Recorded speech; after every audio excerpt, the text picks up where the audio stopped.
Nessa noite eu quero falar sobre algo que o Senhor ministrou no meu coração, baseado em uma única palavra, que é a palavra que eu acredito que seja tema para essa noite. Diga, convicção. Diga mais forte, convicção.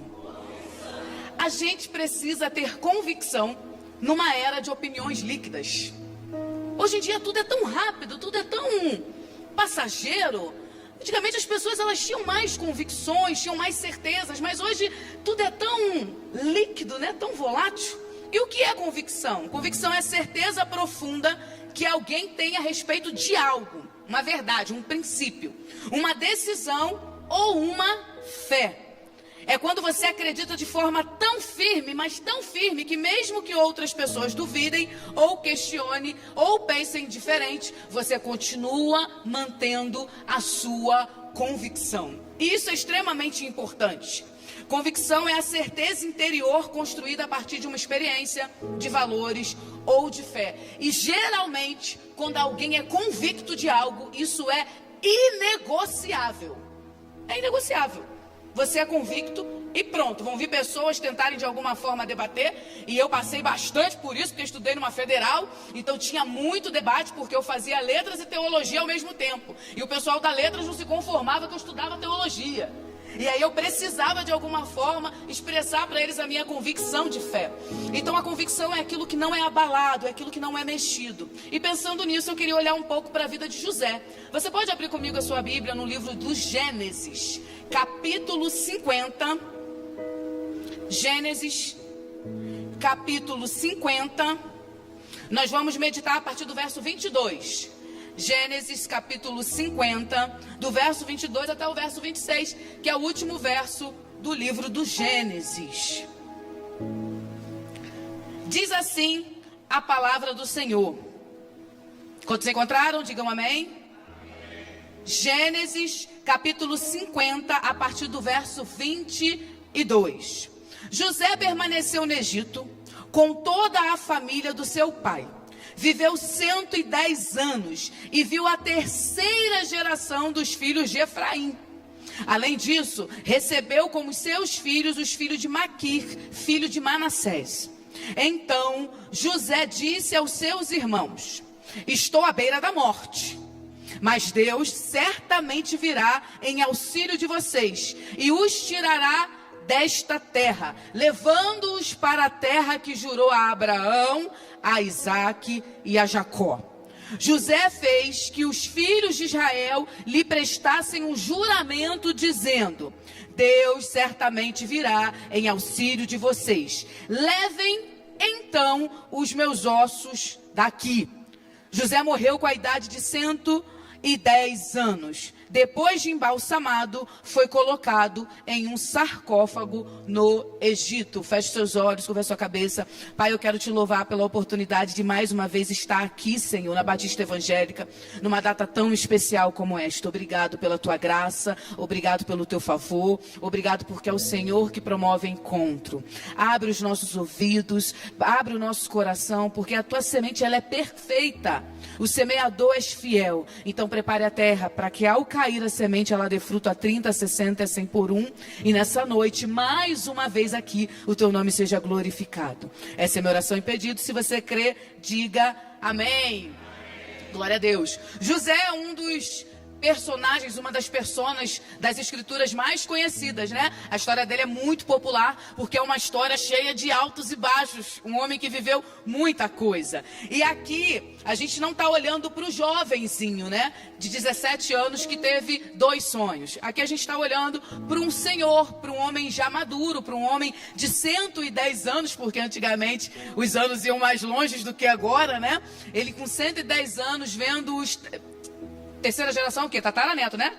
Neto, bisneto, tataraneto. Vendo já os tataranetos. E aí, à beira de morrer, ele faz essa declaração. Ele diz: olha, eu vou morrer aqui no Egito. Eu estou aqui. Vim parar aqui por um plano do Senhor. Trouxe toda a minha família para cá. Vou morrer aqui. Mas eu sei que em um determinado momento, Deus virá em favor do povo de Israel que está se estabelecendo aqui agora. E quando isso acontecer, eu quero que vocês me prometam que vão levar os meus ossos daqui. Eu não sei se José talvez pensou que aquela geração já seria a geração que ia embora, mas ele pede a essa geração, ele fala, não me deixem aqui. E de fato ele morre e é posto, embalsamado, como costume do Egito, o sepultamento egípcio, ele é embalsamado e colocado num sarcófago no Egito. Pois bem, só que quando a gente volta um pouquinho na vida de José, quando a gente volta aos anos, rebobina um pouco a fita, a gente vai ver que José, a história dele começa no capítulo 37 de Gênesis, e começa não ali, no Egito, começa em outro lugar. Mas interessante que quando José ele entra no circuito da história, ele entra por conta de um sonho que Deus deu para ele. Deus deu 2 sonhos para José. O primeiro sonho era das espigas de milho que se dobravam, e o segundo sonho era das estrelas que se dobravam também. E quando ele conta esse sonho para o pai, quando ele conta esse sonho para a família, ele acaba por criar um problema, porque os seus irmãos já tinham dificuldade com ele. José era o penúltimo filho, um dos mais amados, o mais amado de Jacó, porque era filho da velhice e porque também era filho da mulher amada de Raquel. Então ele já tinha o desamor, ele já tinha a implicância dos irmãos. E José, um pouquinho sem discernimento, acredito eu, com 17 anos apenas, conta esse sonho para os irmãos que já não gostavam muito dele. E aí quando ele conta, ele cria um problema dentro de casa. Os irmãos falam, você está dizendo o quê? Você está dizendo que a gente vai se dobrar diante de você? E aí cria-se aquele atrito dentro de casa. Só que é interessante que nesse primeiro sonho que Deus dá para José, Deus revela para ele um destino, uma promessa, uma identidade. O Senhor mostra para ele que ele chegaria a um lugar de governo, que literalmente aquilo ia acontecer. Os seus pais, os seus irmãos, e não só os pais e os irmãos, mas toda a nação do Egito e todas as nações ao redor iriam se curvar diante de José por conta do governo terreno que ele ia exercer. Então Deus dá uma promessa muito poderosa para José, uma palavra muito poderosa, um rumo, por assim dizer, uma profecia. Quem aqui tem uma palavra do Senhor? Glória a Deus. É muito bom quando Deus mostra, quando Deus usa, quando Deus dá um apontamento. E aí eu lembro de mim, eu com 15 anos me converti, as pessoas falavam para mim, você vai ser pregadora. E de fato eu já falava muito. Eu e minha família, nós não éramos cristãos. E aí eu nasci e demorei muito a falar. Minha mãe não era crente, achou que eu ia ficar muda, pegou um pintinho e botou para piar na minha boca. Quem já ouviu falar dessa simpatia? Acho que é por isso que eu falo tanto até hoje. Brincadeiras à parte. Mas minha mãe com medo de eu não falar. E o Senhor mostrou.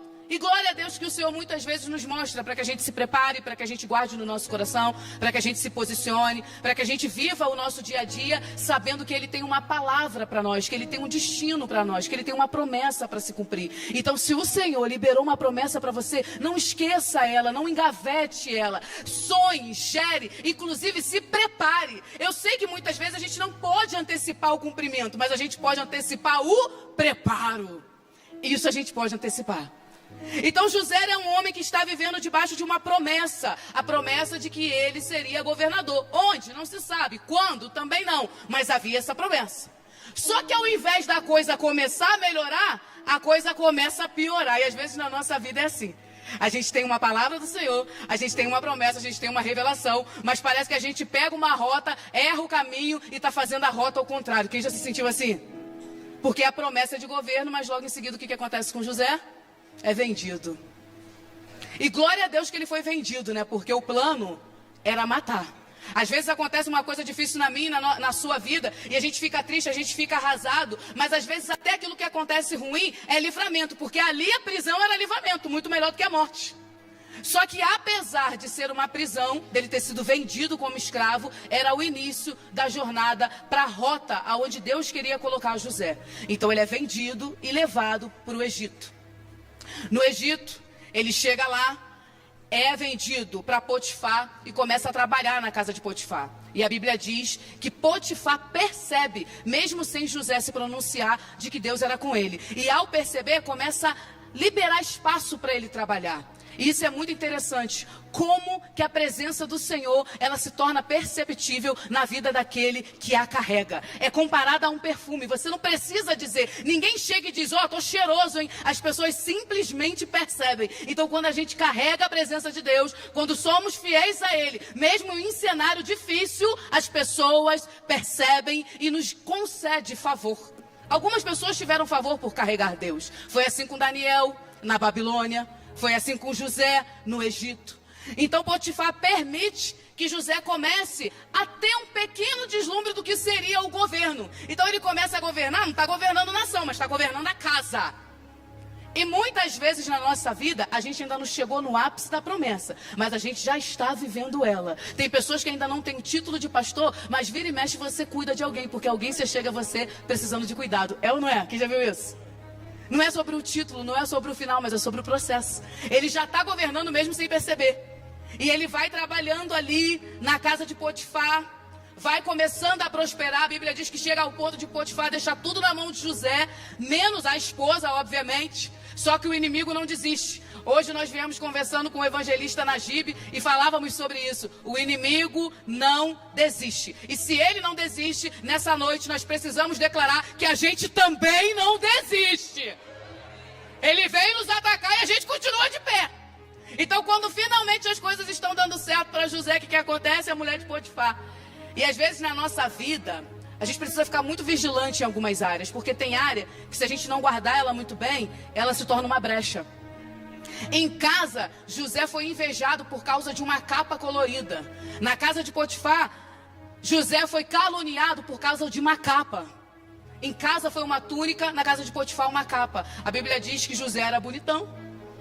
A mulher de Potifar fica de olho nele e fala assim: olha, vem, fique comigo. E ele fala: eu não posso fazer isso nem contra o meu Deus, nem contra o meu Senhor.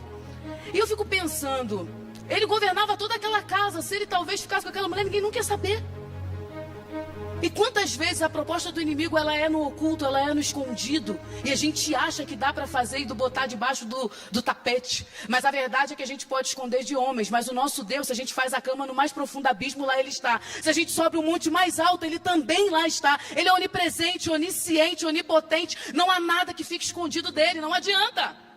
Então José se recusa e é caluniado, coitado. E aí a gente sabe que ele acaba sendo preso por conta dessa calúnia, e é um episódio muito triste da vida dele. Eu fico pensando, que coisa horrível, né? Você fazendo tudo certinho, recusando o pecado, recusando as coisas erradas, e mesmo assim dando errado. Tem época na nossa vida que é assim, irmãos. A gente é fiel, a gente faz tudo certo, mas algumas coisas acontecem e vão dando errado. E o Abel falou um pouco sobre isso aqui. Isso não é para nossa morte, isso é para nos treinar e nos fazer cada vez mais fortes. Muitas vezes o Senhor vai permitir que, mesmo a gente estando na estrada certa, algumas coisas deem errado, para que o nosso coração permaneça firme nele, porque nós não o adoramos somente por estação. Não é só quando tudo está bom, quando tudo está certo. Nós não adoramos pelo que ele faz, nós adoramos por quem ele é. Então, de vez em quando, vai ter que adorar realmente, com muitas coisas ruins acontecendo. E eu tenho certeza que, se eu passasse o microfone aqui, cada um ia contar um episódio da vida, quem sabe até hoje mesmo, que está passando por luta. Mas mesmo passando por luta, por calúnia, estamos aqui, porque ele é digno de honra, ele é digno de glória, ele é digno de louvor, e mulher nenhuma de Potifar vai parar uma igreja rendida aos pés dele. De vez em quando o inimigo usa alguém para querer nos parar, irmãos. Mas assim como foi declarado nessa noite, as portas do inferno não prevalecerão sobre a igreja do Senhor. É por isso que vale a pena ter convicção para além da corrupção do mundo, irmãos. A convicção tem que estar na gente, não tem que estar nas mulheres de Potifar. O povo está doido, gente. Aí fora está todo mundo doido. Às vezes eu nem gosto de assistir jornal, porque a gente vai assistindo e as notícias são tão absurdas e tão tristes, que se a gente não tiver uma convicção muito forte de que o nosso Deus tem uma promessa e de que aquele que prometeu é fiel para cumprir, a gente acaba por desanimar. Precisamos blindar o nosso coração. Só que a identidade de José era muito forte. E quando ele chega na cadeia, gente, na cadeia, isso é muito interessante, eu fiquei pensando nisso. Ele preso, começa a governar também. Vai fazendo tudo direitinho. Era uma cadeia privilegiada, porque ele tinha um alto cargo. Mas ali ele começa a trabalhar, fazer as coisas certas. Vai administrando com cuidado. E a Bíblia diz que o carcereiro encontrou graça em José e deixa ele trabalhar. E ali, no cativeiro, ele também é governador. Eu fiquei pensando nisso, eu falei: Deus, me dá uma identidade tão sólida, que não importa onde eu esteja, eu permaneça do jeito que o Senhor planejou para mim. Queridos, triste é quando a gente só consegue fluir no que Deus tem, quando tudo está favorável. Nunca foi sobre o lugar. Se fosse sobre o lugar, Adão e Eva ainda estavam lá no paraíso, gente. Não tem a ver com o lugar onde a gente está plantado, tem a ver em quem nós estamos plantados. É por isso que a Bíblia diz lá em João 15, que nós estamos no Senhor e Ele está em nós. E aquele que permanece nele, esse dá muito fruto. Então José estava em Deus, está preso, mas está em Deus, está caluniado, mas está em Deus. E eu fico pensando que como o nosso coração se entristece quando a gente vai acumulando mágoa. Eu não sei você, mas é difícil, a gente vai se entristecendo. Se entristeceu com os irmãos que venderam, agora se entristece com a patroa que mentiu, inventou uma mentira, que inventou uma fofoca. Gente, esse homem tinha que guardar muito o coração dele, mas ele era alguém que tinha uma convicção maior. Ele sabia o Deus que tinha convocado ele, que tinha dado sonhos. Eu sei que muitas vezes, quando a gente fala no natural, a gente lida, principalmente agora, com promessas que não são cumpridas. Há um tempo atrás eu estudei bastante o livro de Ruth. O Senhor me orientou aí para o livro de Ruth, eu comecei a estudar. E no livro de Ruth tem um momento que Boaz vai fazer um contrato, né, com outro resgatador. E a Bíblia diz que eles fazem um acordo ali. E para selar o acordo, um tira o sapato e o outro calça. Isso era suficiente. Gente, eu fiquei pensando nos dias atuais. Hoje com contrato, assinatura, reconhecido em cartório, não dá certo, né, pastor? Anos depois você descobre um embolado. Imagina se fosse só calçar o sandália do outro. Jesus! Mas a verdade é que muitas vezes é difícil a gente lidar com a realidade de hoje e permanecer convicto, e permanecer com o coração alicerçado, e permanecer com o coração guardado, e permanecer com a couraça da justiça, que faz parte da armadura de Deus, guardando o nosso coração e a nossa mente. Irmão, se a gente deixar as tristezas da vida, as coisas difíceis que acontecem, vão nos desanimando.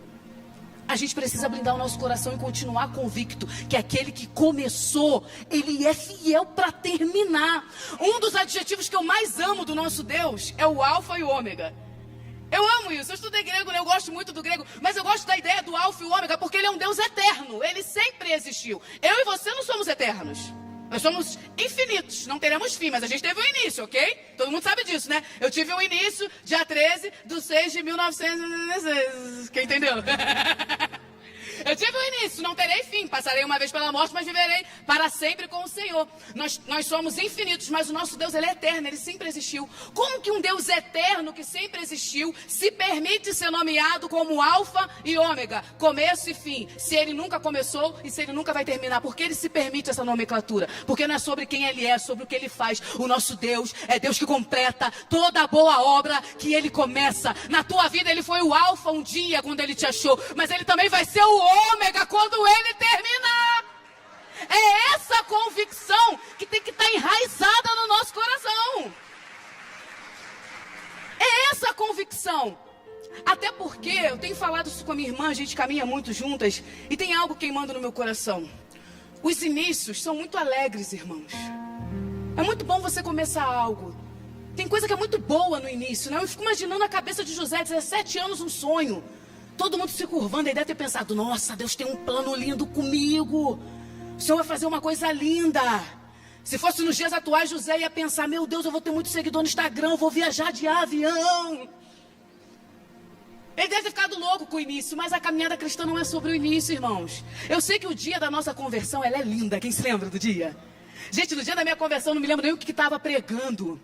Eu lembro que estava cantando, ó, vocês vão ver quanto tempo eu sou convertida, eu estava cantando. Firme, ó Deus, está o meu coração, firme nas promessas. Kleber Lucas, eu continuo olhando, tempão, eu só chorava, irmão, eu só chorava. Eu me converti no retiro, cheguei em casa, minha mãe falou, o que houve, menina? Fizeram a lavagem cerebral em você? Eu falei, fizeram, o sangue de Jesus me lavou, aleluia. E novo convertido chora, novo convertido está quebrantado, glória a Deus. Mas na caminhada cristã, o êxito não está no início. Também não está no meio. Se o êxito da caminhada cristã estivesse no processo, mas não está, o processo conta muito e é maravilhoso. Que o Senhor nos dê um processo cheio da presença dEle, que o Senhor nos dê um processo com um ministério que leve o nome dEle muito longe. Mas a verdade é que o êxito da caminhada cristã não está nem no início nem no meio, ela está no fim. Seremos vitoriosos quando a gente tiver autoridade para dizer igual a Paulo, eu combati o bom combate, eu encerrei a carreira e eu guardei a fé. Seremos vitoriosos quando a gente parar na porta daquele portão. Irmãos, é meu sonho chegar e o anjo falar, Carmosina Joyce, meu Deus do céu, fala, estou aqui presente, anjo. É por aqui. Ali é que está o êxito. Eu sei que tem muitas coisas que o começo é muito bom quando a gente olha o nosso nome e está lá na lista da universidade. Nossa, quem passou por isso? Eu lembro que no meu dia estava Carla, Carmosina, Carla. Só tinha eu de Carmosina. Mas bom mesmo é quando a gente pega o canudo, o final. É muito bom quando você descobre uma gestação. Nossa, eu descobri a gestação, liguei pra minha irmã chorando, falei, tô grávida. Ela falou, que bom.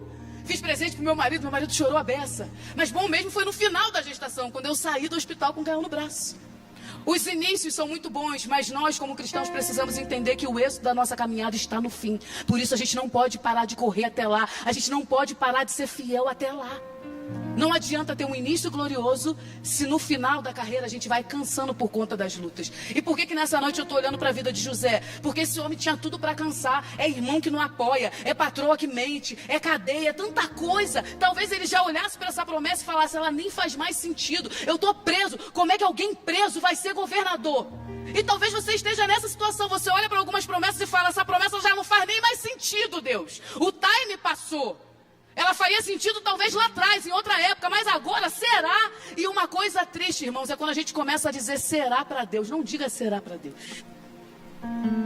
Ele tem caminhos muito criativos para fazer com que a gente chegue exatamente no centro da vontade dele. O percurso pode ser muito louco, mas que a gente chega onde ele falou, a gente chega. E eu não sei como, mas José tinha um coração convicto disso. E eu acho interessante que quando ele está preso, ele não deixa de ser um homem espiritual. Isso eu acho lindo, porque tem muita porta que os nossos talentos abrem. Tem muita porta que o nosso dom abre. Tem muita porta que network, né? A era dos networks abre. Você conhecer alguém que conhece alguém. Mas tem porta que só o Espírito Santo de Deus abre. Nenhuma outra chave lhe é dada que acessa certos lugares. A Bíblia diz que ele está preso, está ali cuidando da cadeia e duas pessoas têm um sonho. Gente, hoje em dia a gente está vivendo, eu sei que a gente está numa era muito complexa, né? E hoje a gente tem mais recursos para diagnósticos. Mas a verdade é também que a gente acaba por se traumatizar e perder as nossas convicções muito rápido, irmãos. Tudo começou a dar errado na vida de José quando ele sonhou. Aí a Bíblia diz que ele está na cadeia, finalmente está começando a melhorar um pouquinho. Ele está governando, está preso, mas está meio que livre ali. E aí duas pessoas sonham e vêm contar para ele. Se fosse uma galera da geração de hoje, ia falar, não me conta sonho não, porque tudo na minha vida começou a dar errado quando eu sonhei. Eu não gosto que toque nessa área. Mas tem hora que Jesus vai tocar na área que tu não gosta mesmo. Eu lembro logo da mulher samaritana. Jesus sentado no poço fala, me dá água. Ela, você tá pedindo água por quê? Sou samaritana, tu não é judeu? Sou mulher, você é homem. Jesus fala, menina, eu só queria água. Aí ele fala, se você pedisse pra mim, eu te dava água viva. Ela fala, você não tem como pegar água, o poço é fundo. E já como? Ela é chata, né?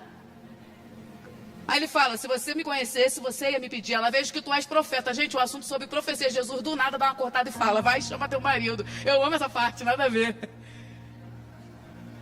Aí ela fala, não tenho marido. É Jesus, pois bem, já teve 5 que o que está agora não é seu. Por que falar de uma coisa tão aleatória no meio desse assunto? É porque para nos sarar, nos curar e nos colocar no centro da vontade, de vez em quando ele vai tocar na área que te feriu. Porque é ele que faz a ferida, mas também é ele que ligará. De repente José está diante da mesma situação, sonho de novo, que loucura, né? Aí o padeiro e o copeiro, cada um conta um sonho. Só que agora a chave já não é mais o bom governo de José, já não é a administração, já não é a logística. A chave agora é espiritual. Tem chaves, tem portas que a igreja do Senhor abre porque ela é espiritual. Irmãos, nós ainda somos espirituais. O que é nascido da carne é carne, mas o que é nascido do Espírito, esse é Espírito e é levado pelo vento. Aí a Bíblia diz que José, num discernimento espiritual, revela o significado dos 2 sonhos. E ali, sem ele saber, ele estava acessando um lugar tremendo para o futuro dele. Permanecermos firmes no Senhor, sendo usados, faz com que a gente acesse lugares que a gente nunca ia imaginar. Continue fluindo em Deus. Mesmo que talvez você precise voltar e se doar para pessoas que talvez não te reconheçam e não vão te reconhecer, não tem problema. A Bíblia diz que ele revela, um vai morrer e o outro vai ser restituído do cargo. Aí ele diz assim, quando você for restituído, lembra de mim. Sabe o que aconteceu? A gente sabe. O copeiro foi restituído e lembrou dele? Não. De vez em quando é assim, né? Tem gente que adora falar, tamo junto, tá junto nada. Quem já viu? Só tem lá no Rio. Tamo junto, quando você precisa, rapaz. Mas tem aquele que está sempre junto, nosso amigo é Jesus. Esse está sempre junto.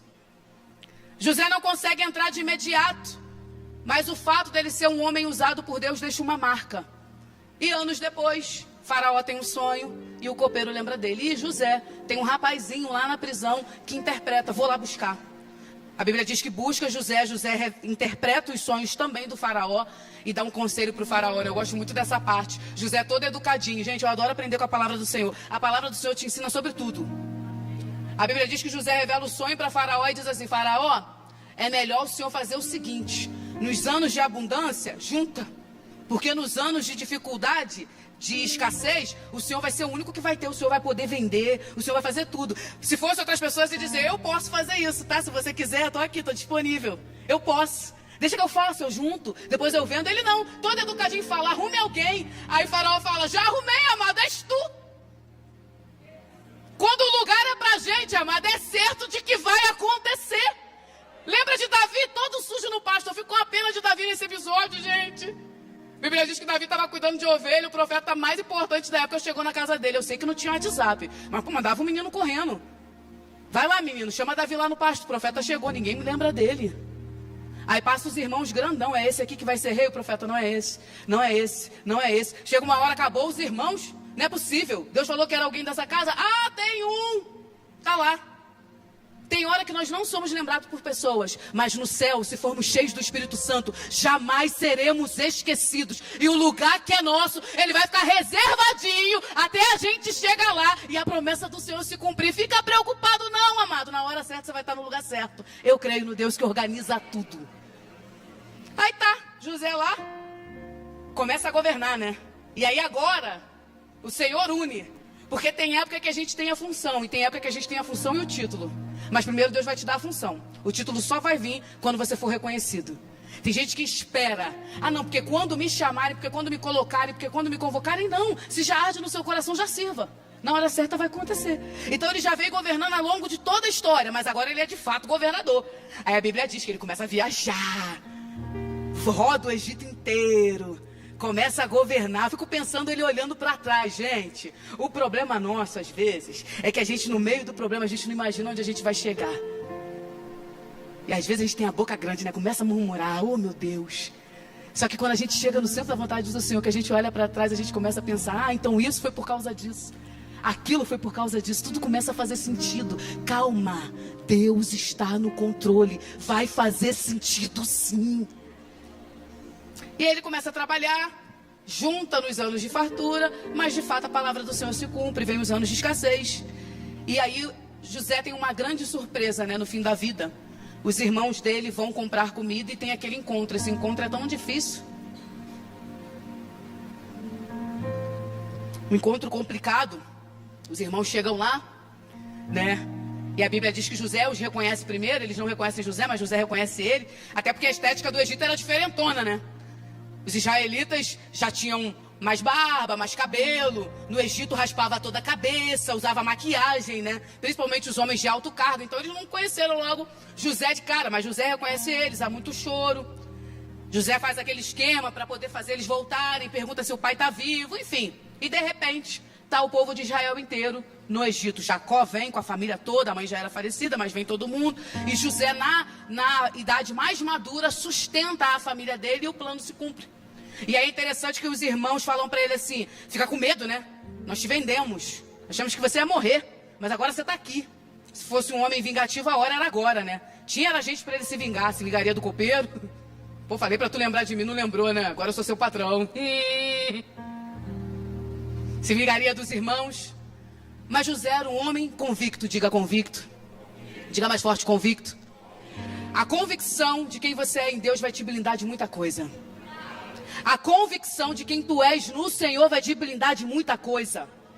A hora para se corromper, para brigar, para botar dedo na cara, a fala de José é: vocês tentaram mal contra mim, mas Deus transformou em bem. Tá tudo certo. Veio o mal, mas o Senhor me trouxe para o centro da vontade dele. É por isso que o povo de Deus não pode perder a convicção nunca. Não sei em que trecho da tua trajetória você está. Eu não sei se você está no trecho de ser caluniado. Eu não sei se você já está governando, se estiver governando, me chama. Mas não perca a sua convicção. E aí José sustenta os irmãos ali, dá boa vida para eles, boa vida para Jacó. Tadinho de Jacó, Jacó ficou tão arrasado, né? Jacó foi envelhecendo e foi criando um certo nível de consciência, né? Volta para resolver o problema com Esaú. E Jacó ficou muito triste quando pensou que José estava morto e teve essa alegria no fim da vida, né? Viu o filho lá. Nossa, coisa linda, imagina. Achar que o filho está morto, de repente descobrir que o filho tem um dos maiores cargos na maior nação. Meu Deus. E eles estão ali no Egito, sendo sustentados na época difícil, por conta do sonho que José teve aos 17 anos. A palavra do Senhor, ela se cumpre. Ele é fiel. Só que esse texto que nós lemos é o texto já do fim da vida de José. E eu tenho meditado muito na vida de José, porque a convicção de José era que o Senhor ia cumprir o plano terreno, de que ele seria de fato um governador. Mas acima da convicção terrena, ele tinha uma convicção maior. E é sobre essa que eu quero falar. Quando eu perguntei aqui quem tem uma promessa do Senhor, várias pessoas levantaram a mão, e glória a Deus por isso, porque o Senhor tem um plano a se cumprir na terra. É por isso, por exemplo, que a Batista está aqui, a Batista Evangélica, porque existe um plano para se cumprir nessa região, através da vida de vocês. O Senhor quer expandir o reino dele através das nossas vidas, por isso ele dá sonho, dá visão, dá projeto, e glória a Deus, por isso confie no Deus da promessa. Só que a convicção de José não estava aqui. Esse texto que nós lemos diz que José fez os filhos de Israel prometerem que quando o Senhor entrasse com providência, ele tinha que ser levado. Irmão, José era enterrado num sarcófago do Egito com muita honra, porque ser enterrado no sarcófago era coisa séria. Ali ele é embalsamado e fica ali. Há algumas controvérsias sobre o tempo, mas a maioria dos estudiosos concordam que os ossos de José ficam no Egito por 360 anos. Que é a época que o povo vai crescer, Faraó vai esquecer de José. Os faraós que entram, esquece quem era José. Ficou com medo do povo de Israel, começa a escravizar o povo de Israel. E aquele povo que José levou para lá para ser sustentado começa a sofrer opressão. A Bíblia diz que eles sofrem tanta opressão que chega ao ponto onde Faraó começa a querer matar. Mata os meninos. Esse povo vai crescer, vai tomar o poder. Esqueceram completamente de quem era José. Só que o nosso Deus é fiel. Diga, Deus é fiel. Joquebede, uma mulher engravida do nada. Sem achar revelação, descobre que é menino. Moisés, Deus realmente veio e interviu conforme a palavra de José.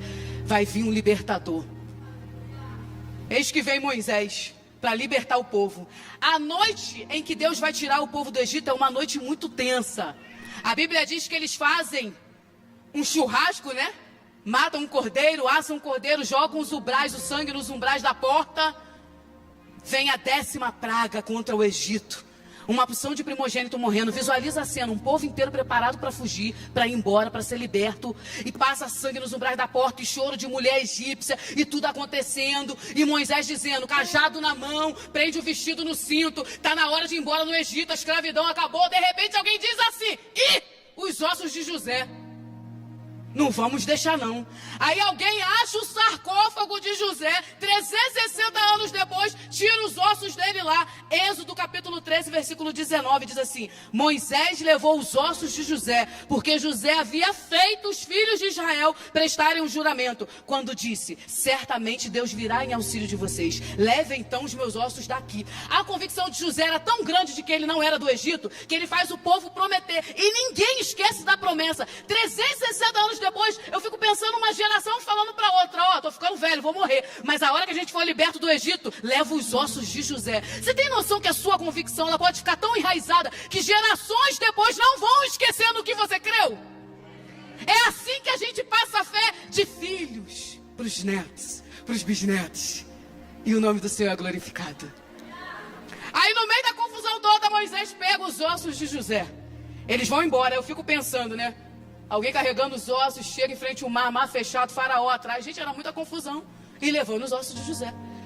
Passam 40 anos no deserto. Aí, em Josué, capítulo 24, versículo 32, a palavra do Senhor diz assim: e os ossos de José, que haviam sido trazidos do Egito pelos israelitas, foram enterrados em Siquém, no quinhão de terra que Jacó havia comprado dos filhos de Amor, pai de Siquém, por 100 peças de prata. Aquele terreno tornou-se herança dos descendentes de Jacó.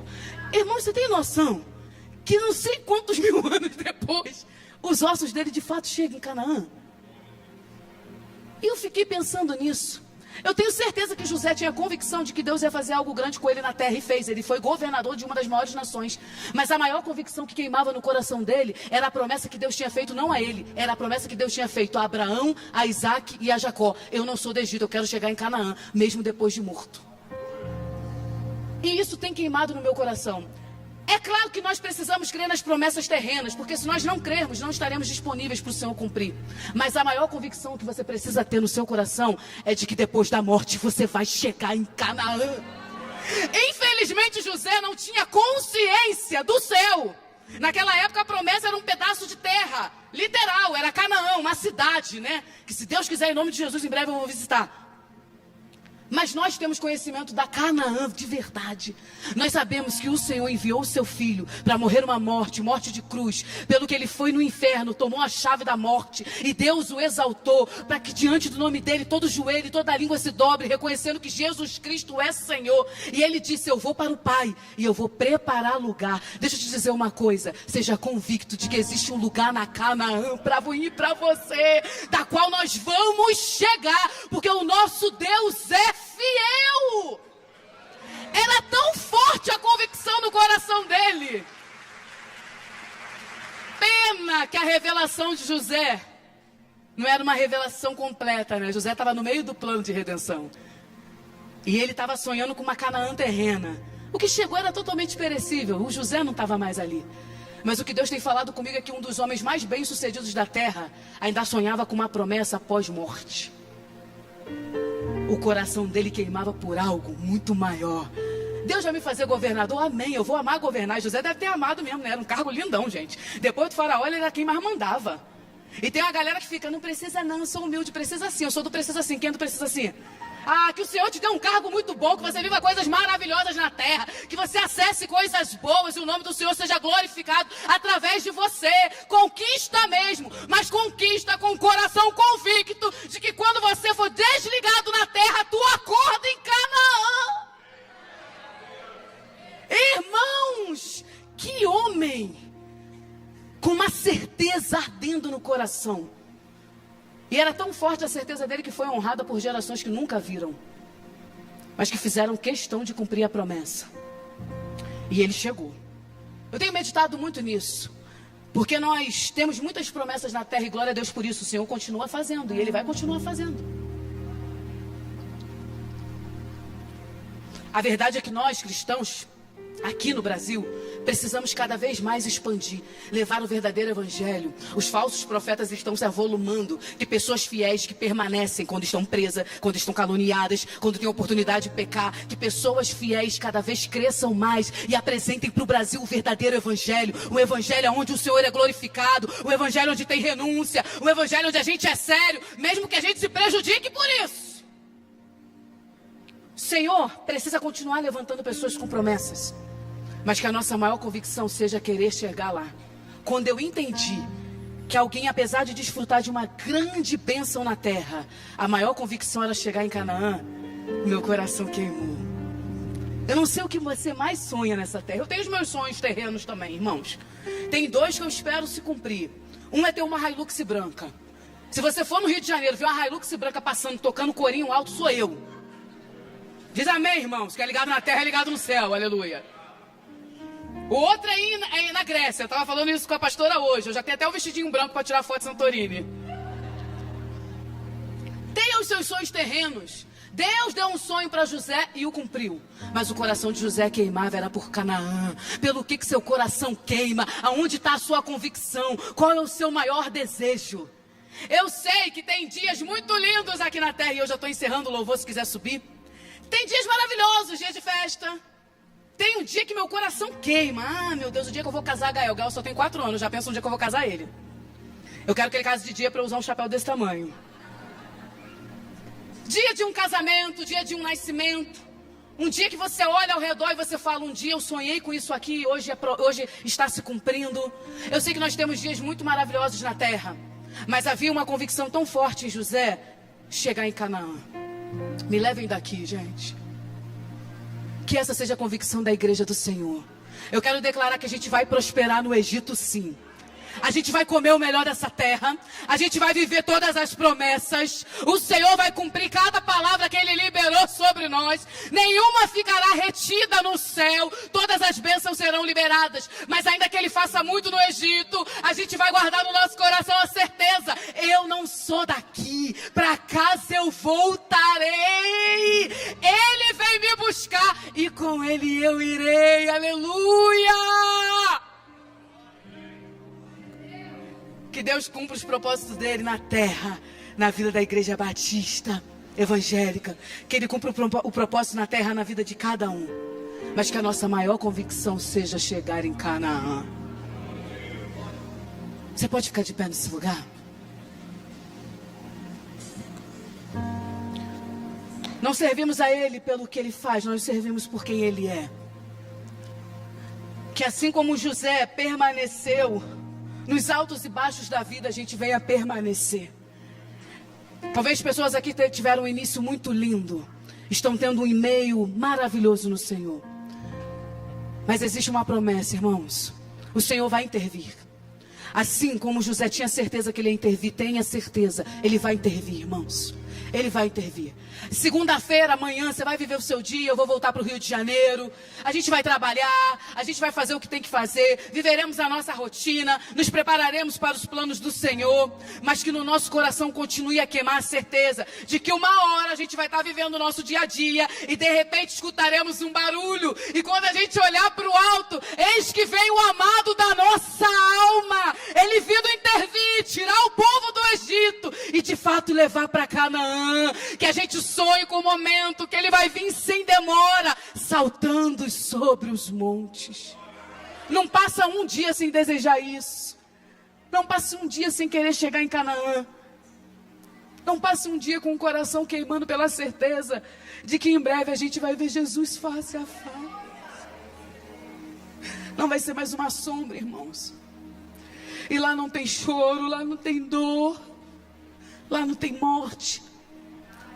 Lá não tem desemprego.